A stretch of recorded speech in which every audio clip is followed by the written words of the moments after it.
ila hadratin Nabi Mustafa Sayyidina Muhammadin sallallahu alaihi wasallam wa alihi wa ashabihi dzurriyyatihi wa azwajihi wa ahli baitihi al-tahirin khususan najma arwahi ikhwanihi minal anbiya wal mursalin wal awliya wa syuhada wa salihin wal ulama wal musannifin wal mu'allifin wasyarikhin wal muhaddisin mufassirin wal fiqhin wal a'immatil arba'atil mujtahidin khususan Asy-Syaikh Imam Syafi'i wa Syaikh Imam Hanafi wa Syaikh Imam Maliki wa Syaikh Imam Hanbali wa Syaikh Abdul Qadir Al-Jilani wa Syaikh Imam Abdul Hasan Al-Asy'ari wa Syaikh Imam Abi Mansur Al-Maturidi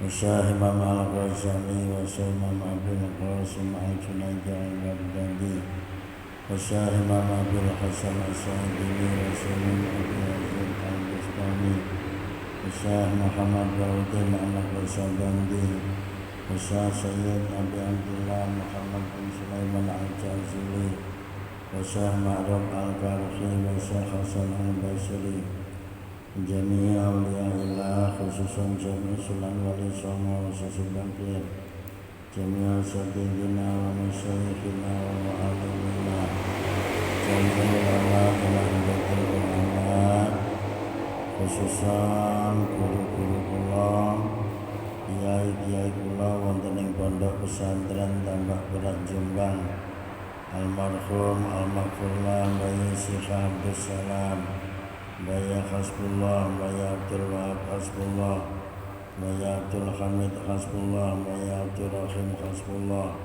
Mbah Abdul Fattah Hasim Mbah Abdul Jalil Abdul Rahman Mbah Muhammad Najib bin Abdul Wahab Mbah Wahid Wahab Mbah Sholih Mbah Yahya Mbah Abdul Malik Mbah Ahmad Al-Fatih Mbah Ahmad Nasrullah Mbah Amanullah Mbah Taufikur Rahman Fatah Mbah Muhammad Sultan Abdul Hadi Mbah Usman Mbah Said Mbah Khudari Irfan Mbah Ruhi Al-Walid Mbah Haji bin Yasir Mbah Wali Syekhona Haji Muhammad Khalil Bangkalan Hamdulatul Syekh Haji Hasim Asy'ari Haji Abdul Wahab Hasbullah Haji Bisri Samsuri Haji Ridwan Abdullah Haji Mas Alwi Abdul Aziz Haji Dahlan Abdul Qahar Haji Syekhona Im Al-Musri Haji Raden Asmawi Kudus Haji Maksum Haji Baidawi Haji Mas Tuki Haji Ramli Tamim Haji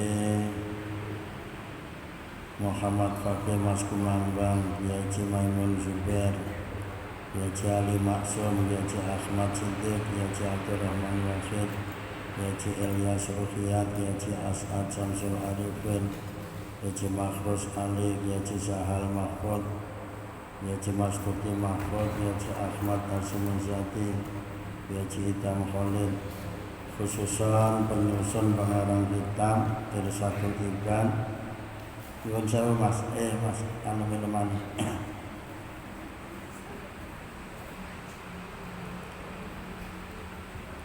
di tenggorok aku sakit mana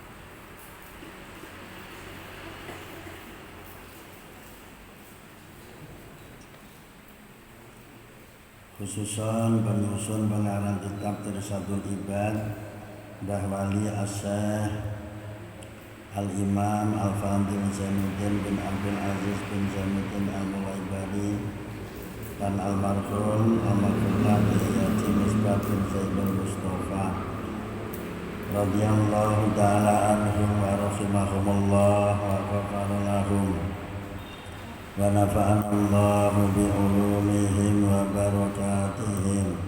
صل الله لنا ولهم الفاتحة. أعوذ بالله من الشيطان الرجيم.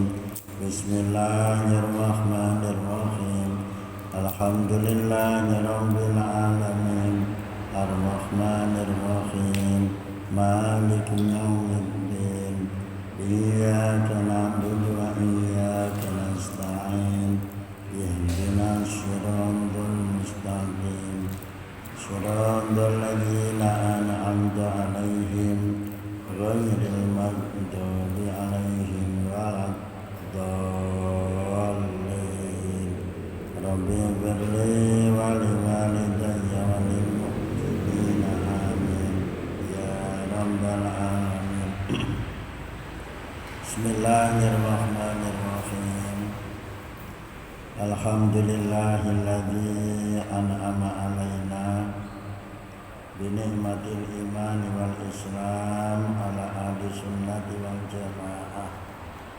Allahumma salli wa sallim ala sayyidina Muhammad wa ala alihi wa ashabihi wa tabi'in bi ihsanin ila yaumiddin. Rabbana la ilma lana illa ma 'allamtana innaka antal alimul hakim wa tub 'alaina innaka antat tawwabur rahim. La haula wa la quwwata illa billahil aliyyil azim. Amma ba'd. Hadaratul Qurama ingkang minulya segenap pengurus takmir Masjid Al-Mubarak, para bapak ibu, jamaah pengaosan rutin setiap malam Kamis utawi Rebu Sonten wonten ing Masjid Al-Mubarak. Sedaya kemawon rahimakumullah. Kita lajengaken anggen kita mengkaji kitab Irsyadul Ibad dugi halaman 626 nerusaken dawuhipun Kanjeng Nabi. Kanjeng Nabi dawuh ijtanabu sab'al mubiqat, dono pitung perkara sing ngrusakne amal. Jauhilah 7 perkara yang merusak amal ibadah. 7 perkara yang merusak amal ibadah. Pertama, asyirku billah, menyekutukan Allah. Yang kedua, yaitu melakukan sihir, menyihir orang lain, termasuk dendam niku sihir, termasuk santet niku sihir, menggandakan uang niku ya sihir.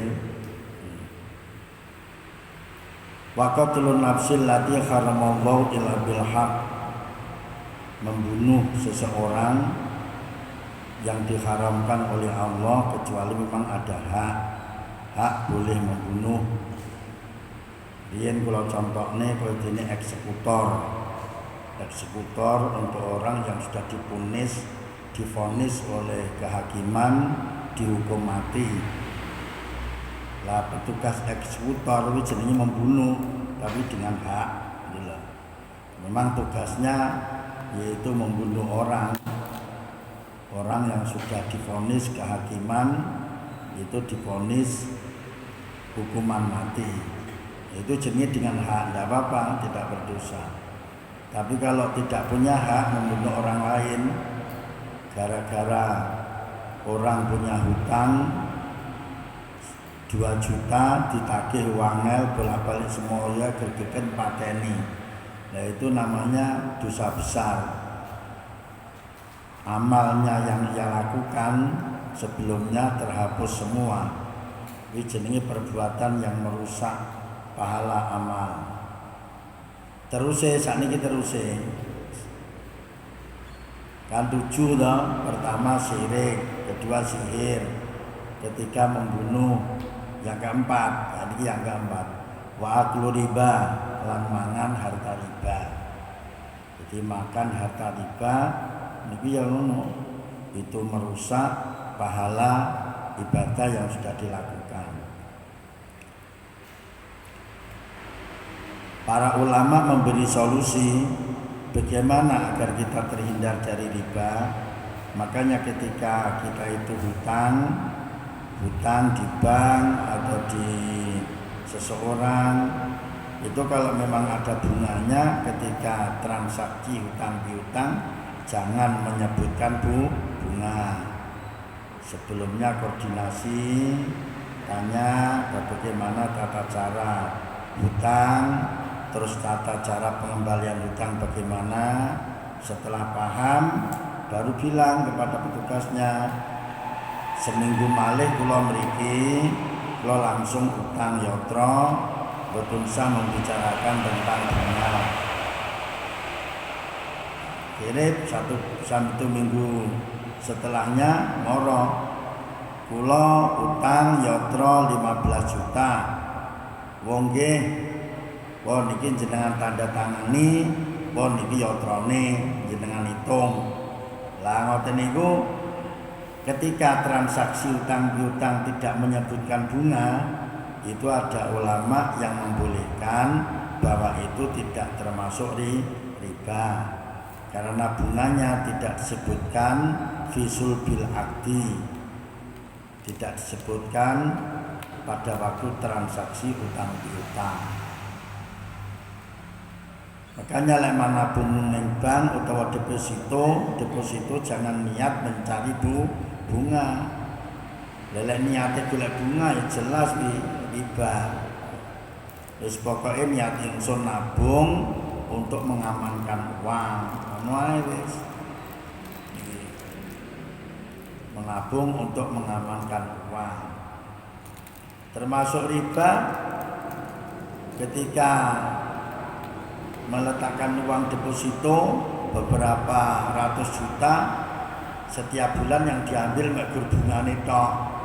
Nah itu berarti niatnya itu untuk mencari bunga. Terbukti setiap bulan yang diambil hanya bunganya. Ngono iki ya termasuk riba. Karena tujuannya memang untuk mencari tambahan dari apa yang telah ditabung. Yang kelima termasuk perbuatan yang bisa menghapus pahala ibadah, wa aklu malil yatim. Malil itu tidak malang. Wa aklu malil yatimi, lan mangan harta bendane anak yatim. Jadi makan harta bendanya anak yatim, semestinya haknya anak yatim tidak diberikan. Itu dosa besar, itu menghilangkan amal ibadah. Enten anak yatim hanya sebagai kedok untuk mendapatkan yaitu bantuan atau mendapatkan sumbangan dari orang lain. Panti asuhan yatim piatu, padahal yatim piatu ini tidak enak. Panti asuhan yatim piatu, terus dia membuat proposal kemana-mana, itu minta bantuan. Tidak enak bocah yatim yang minta bantuan, akhirnya harta itu dimakan sendiri untuk kepentingan pribadi dan keluarga. Itu termasuk makan harta anak yatim, karena dia mencari dana untuk anak yatim, kemudian tidak disalurkan, hanya untuk kepentingannya sendiri atau keluarga. Itu termasuk dosa besar. Makanya di dalam Al-Quran Allah bersabda terkait dengan memakan harta anak yatim atau menggunakan harta anak yatim yang tidak hak. Allah bersabda dalam Al-Quran, innalladzina ya'kuluna amwalal yatama zulman innama ya'kuluna fi butunihim nara wa sayaslawna sa'ira. Sungguh orang-orang yang makan hartanya anak yatim tidak secara hak, maka dia bagaikan makan bara api neraka. Wa yaslauna sa'ira, dan dia akan dimasukkan ke neraka sa'ir.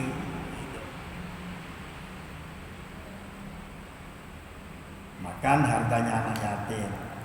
Ora mek gur makan tok, ora tak pangan tak tukokne. Mobil lah padha ae gitu. Cuma nang Al-Qur'an memang bahasanya makan, tapi tidak hanya makan, apa-apa. Menggunakan anak yatim yang tanpa hak. Menggunakan anak yatim hak iki piye to? Mengumpulkan, mencari sumbangan untuk anak yatim, terus dari sumbangan itu untuk membiayai anak yatim, untuk membayar sekolahnya anak yatim, untuk membeli makanan-makanannya anak yatim. Nah itu namanya mengambil dengan hak, memang disalurkan untuk anak yatim.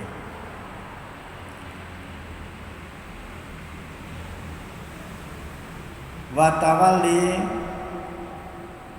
itu juga berlaku di masyarakat, cari sumbangan untuk dana anak yatim, kemudian dananya tidak disalurkan pada anak yatim toh, itu disalurkan begini ibu-ibu janda yang fakir, kepada duafa yang lain. Nah itu tidak boleh, karena mencarinya sumbangan untuk anak yatim.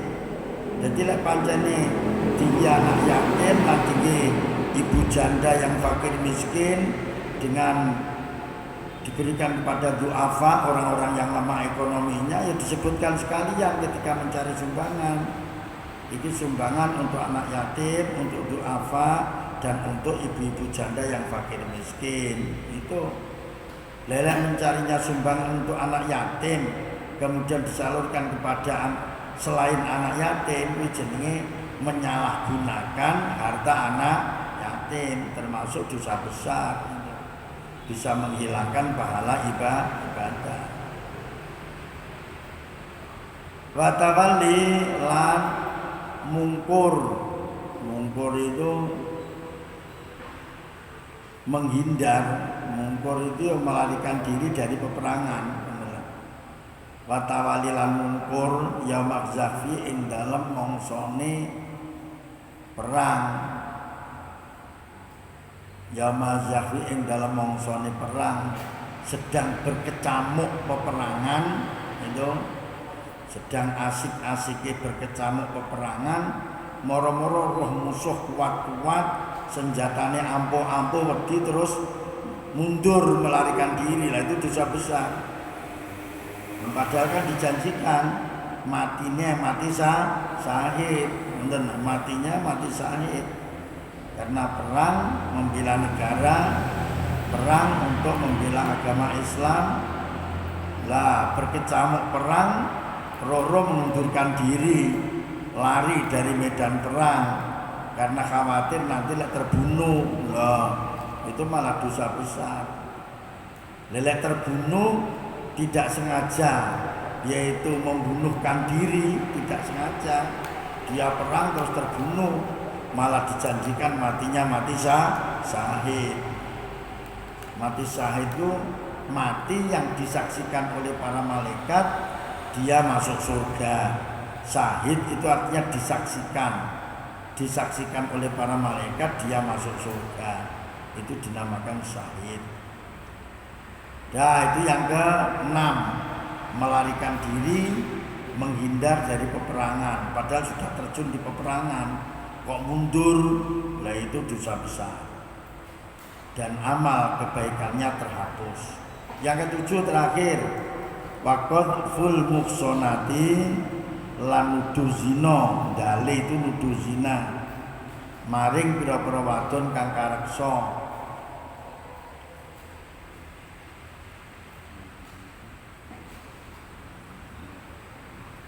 Al-ghafilati kang lali nglakoni perkara Allah, al-mukminati kang padha iman kabeh. Jadi menuduh zina kepada perempuan yang iman, perempuan sing dijaga kehormatane, artinya ya wong apik-apik wae. Lah kok terus dituduh zina. Nah itu yang menuduh itu namanya dosa besar.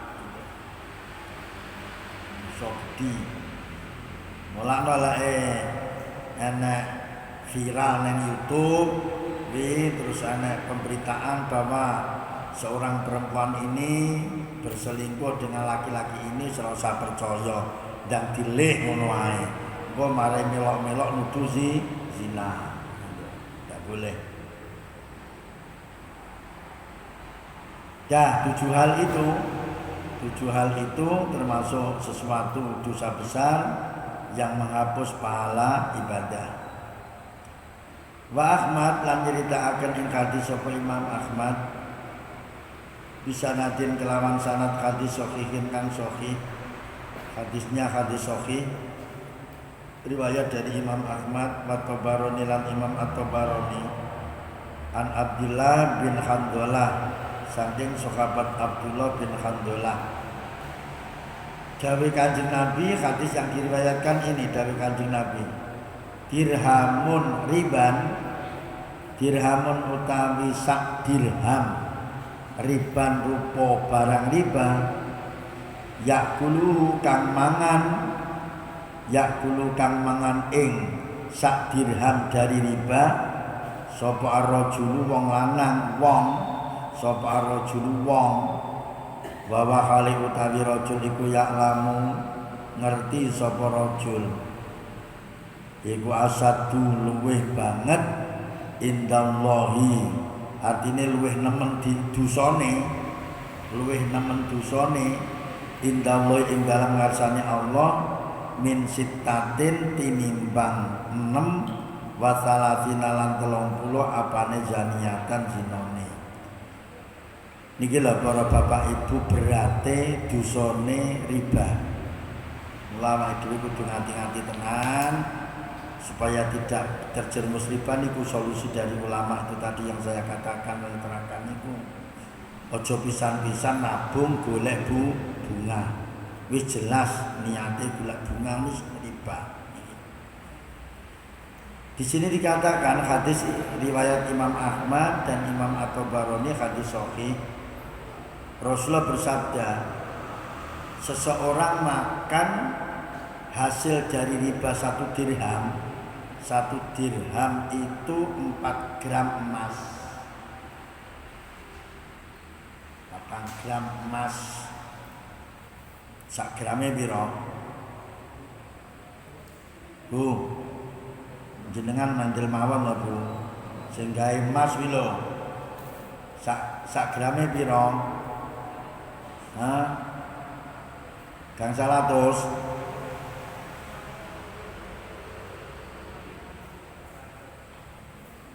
Pinten? 400. 9. Wah, akeh to saiki. Sejune ra pas. 900 kali 4 pinten Pak Bu? 18 ping 2 20 36 juta nggih. Nggih, betul. 3.600 nggih. 3.600 nggih wong 900 nggih 3.600. Orang makan riba itu sebesar 3.600 itu dari hasil dari riba. Dimakan ya untuk kebutuhan keluarga, itu dosanya lebih berat daripada melakukan zina 36 kali. Tapi aja diputer, boleh ngono ora usah riba zina ae ping 36 aja ngono. Itu ngomongnya dosa, ngono lho. Dari kita yang beriman takut dengan dosa atau tidak? Setiap dosa itu mesti berakibat siksa. Benar. Asaddu indallahi min sittatin wa salatina zaniatan. Jadi orang menggunakan hasil riba 3.600 itu 1 dirham berarti 4 gram, itu dosanya lebih berat di sisi Allah daripada dosa zina 36.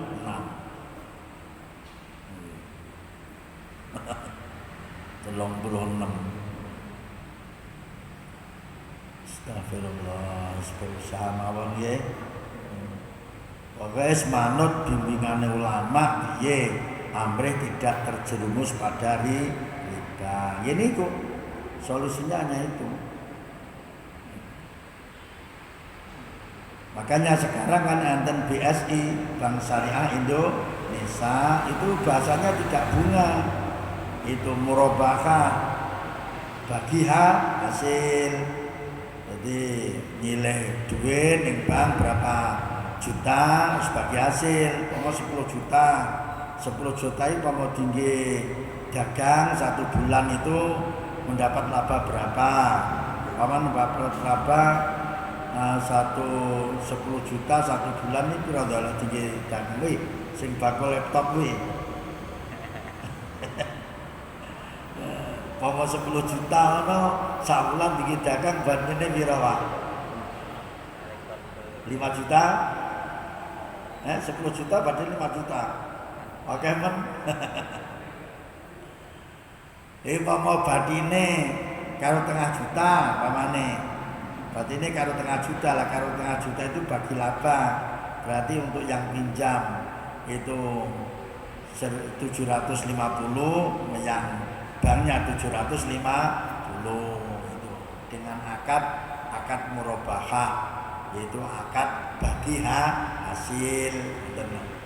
Makanya orang pinjam itu kan mesti untuk usaha, gitu, untuk usaha.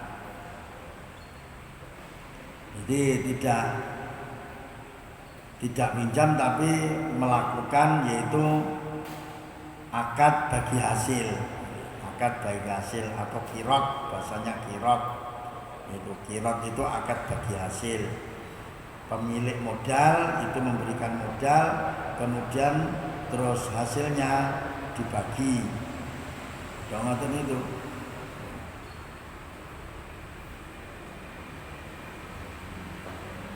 Wa banu abi dunya lan nyritakaken ing hadis sapa Imam Ibnu Abi Dunya wal Baihaqi lan Imam Al Baihaqi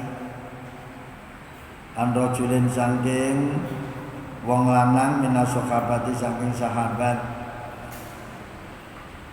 Imam Al Baihaqi meriwayatkan hadis dari seorang sahabat. Temriki sahabatnya mboten disebut sinten.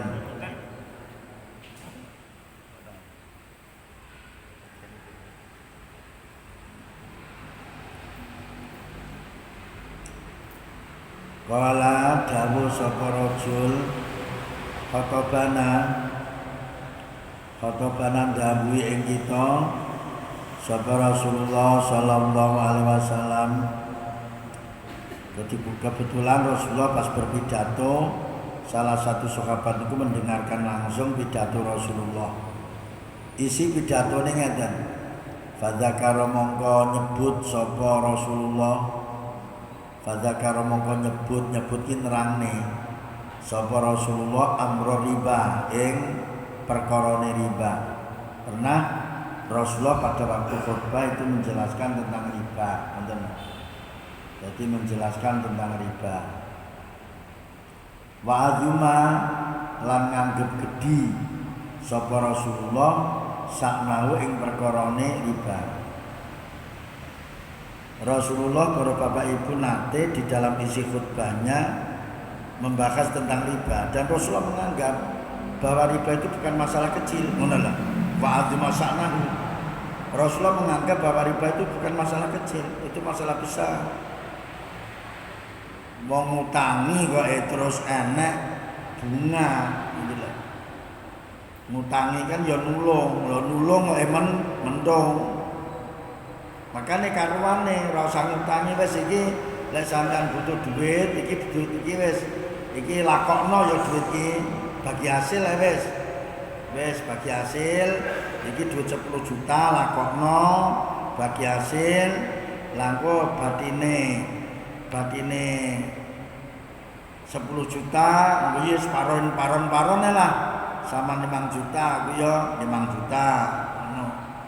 Tapi tidak usah dibatasi waktu menjalankan. Minggu lek wis entuk 2 bulan ditakoni piye wis ana perkembangan burung dereng niki modale tasik panggah. Lah setelah itu wis enak ketorane labane. Lah bagi hasil laba modalnya tetap dijalankan. Itu bagi hasil laba itu halalan thayyiban mubarakah itu. Makanya di dalam kitab fikih itu kitab syar'i kan ada babul qirab. Bab qirab itu adalah bab yaitu bagi hasil. Pemilik modal memberi modal, yang tidak punya modal menjalankan modal untuk usaha, itulah untuk usaha. Dan nanti kalau apabila ada kerugian tanpa sembrono sing pelaku menjalankan modal, pelaku modal, nah itu harus ditanggung bersama antara pemilik modal dan yang menjalankan modal. Makanya Rasulullah di dalam isi khutbah beliau pernah khutbah, isi khutbah beliau yaitu menjelaskan tentang riba, dan beliau menganggap riba itu bukan termasuk barang yang remeh itu. Beliau menganggap bahwa riba itu masalah yang besar, tidak boleh diremehkan. Wa azuma sa'na, itu kata beliau.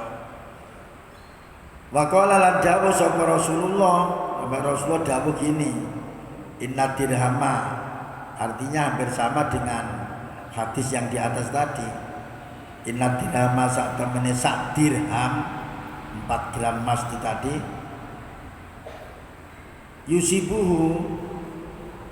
Yusibuhu kalih merkulih ing dirham sapa arrajulu wong minar riba saking harta riba iku aqdamu luwih gedhi indallahi ing dalam ngarsane Allah fil khotiati ing dalam dosane utawa eleke min sitatin tinimbang 6 wasalasina lan 30 artinya 36 apane zaniatan zinone yazniha kang lakoni zina ing zaniyah sapa arrajul wong lanang. Iki dikuatkan dengan hadis ini. Jadi Rasulullah bersabda di dalam khutbahnya, sesungguhnya hasil 1 dirham dari riba, hasil 1 dirham dari riba itu lebih besar dosanya di sisi Allah daripada melakukan zina 36. Bangga. Jadi hadis yang satu dengan hadis yang lain itu berkaitan. Makanya hadis itu saling menguatkan antara yang satu dengan yang lain. Jadi lah awake dhewe wis ngerti ngeten iki, kita ya aja menganggap remeh gitu loh. Lah saiki nyambut gawe angel golek utangan ya angel bene riba-riba titik bene titik piye? Wong Kanjeng Nabi menganggap itu besar kok titik. Itu. Makanya lek nabung ning bank wis ora usah takon bunga. Itu lek jimu ya jimu ngono ae. Dadak bunga kula dari uang yang saya depositkan sekarang bunga saya berapa ya itu ya. Lalu saya ambil bungane tok ae. Lah itu malah riba. Gitu loh. Jelas yang diambil adalah bunganya, berarti tujuannya lek nabung mencari bunga. Nggih, monggo. Hah? Ya sama saja, contohnya ya seorang laki-laki, tapi laki-laki perempuan sama saja. Benten-bentene. Kanjeng Nabi itu sangat menyebutkan mesti kerep rajul. Karena lek wong Arab yang bekerja itu kan laki-laki. Perempuan mboten enten sing bekerja ten Arab niku. Kabeh di rumah yang bekerja laki-laki, malah seorang laki-laki melakukan riba. Lah ning kene lanang itu nyambut gawe bareng. Itu lah. Makanya ya wong ngono ae kan di sini yaitu wong. Barang siapa yang melakukan riba, barang siapa yang mendapatkan hasil dari riba 1 dirham itu lebih besar dosanya atau kejelekannya daripada melakukan zina 36 kali gitu loh. Rono lek ning Arab itu kan ya sing nyambut gawe wong lanang, wong wedok ora nyambut gawe blas. Sehingga tidak pernah melakukan riba, ora tahu transaksi ya. Dari nompo. Dan Indonesia kan ya laki-laki perempuan bekerja, ngoten. Wal Hakim lan nyritakaken ing hadis sapa Imam Al Hakim. Waqala lan dawuh sapa Al Hakim sahihun, yaiku hadis sahih ala syarti sahihaini ing atase syarate Imam Bukhari lan Imam Muslim. Jadi Imam Hakim menguatkan hadis yang menjelaskan orang mendapatkan hasil 1 dirham dari riba itu dosanya lebih besar daripada melakukan zina 36 kali. Itu dikuatkan oleh Imam Al Hakim bahwa hadis itu adalah hadis sahih. Sebab zaman saiki iki lah ora hadis sahih iki akeh sing mentang. Kuwi hadise sahih ora kuwi. Lelek kula pokoke hadis. Sing jelas hadis itu jelas ya dawuh Kanjeng Nabi. Cuma sahih kan mantap, sahih itu posisinya hadis sahih itu di bawah persis Al-Qur'an, di bawah persis Al-Qur'an. Wal Baihaqi lan riwayataken hadis sapa Imam Al Baihaqi sama ar-riba salah satu wasabuna baban ikilah. Ar-riba utawi riba iku salah satu duweni 3 sabuna lan 70 apane baban warnane. Aisaruha utawi luwe enteng-entenge salah satu sabuna baban iku mislu ayang kiha sepadane yen to ngrabi sapa rajul wong lanang umau ing ibuke rajul. Ya Allah, jenenge lek dawuh ngeten. Paling ringan. Jadi riba itu mengandung yaitu 73 macam siksaan. 73 macam dosa, ngono lah. Jadi riba itu mengandung 73 macam dosa. Dosa yang paling rendah, dosa yang paling rendah yang dilakukan sebab riba yaitu sama dengan seseorang menikahi ibu kandungnya sendiri. Ora 36 zina, tapi dosane padha karo anak ngrabi ibu kandunge dhewe. Wis sing paling rendah kuwi. Ya semoga-moga awake dhewe terhindar dari riba. Pak nggih. Niki nggih monggo.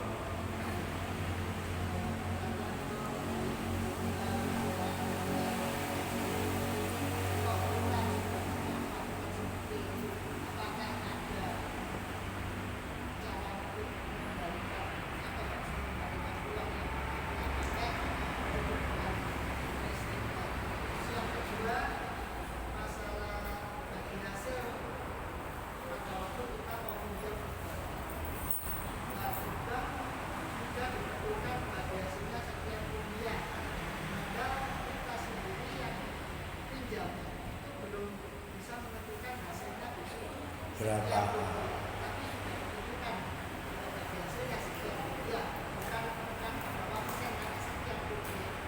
Iya. Ingat anak yang pun pernah melakukan riba, bagaimana cara mentaubati? Ya minta ampun kepada Allah, memperbanyak istighfar dan tidak akan mengulangi lagi perbuatan riba. Itu. Kemudian kalau orang itu pinjam dengan akad bagi hasil, itu semestinya hasil itu harus diketahui setelah dia menjalankan modal, itu loh, menjalankan modal baru tahu. Yang penting yang menjalankan modal juga sikoh, bisa dipercaya. Wis perjanjian bisa dipercaya dengan jujur, tidak sampai ada unsur horor, unsur penipuan.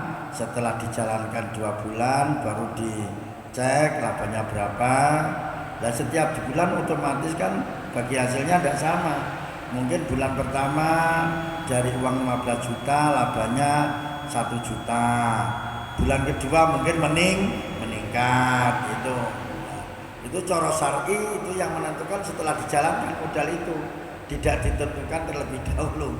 Karena ditentukan kan delok wong-wong lek dagang lek sakmene iki biasane bandine sakmene itu akhirnya ditentukan.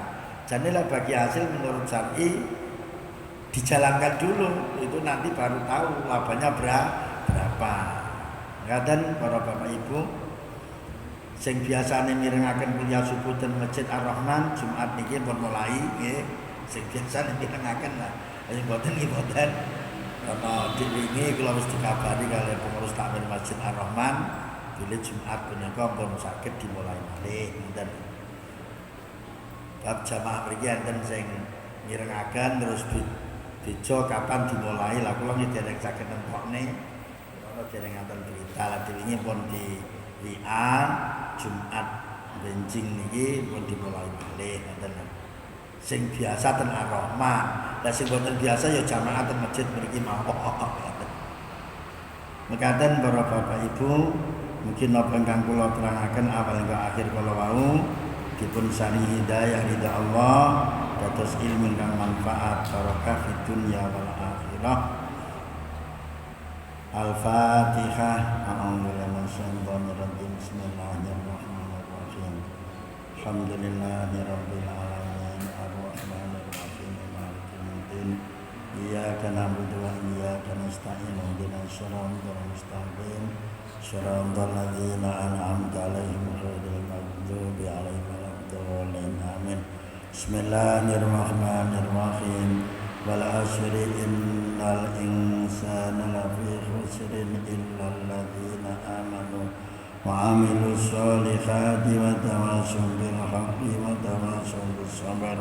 Subhanakallahumma wa bihamdika asyhadu an la ilaha illa anta astaghfiruka wa atubu ilaik. Walhamdulillahi rabbil alamin.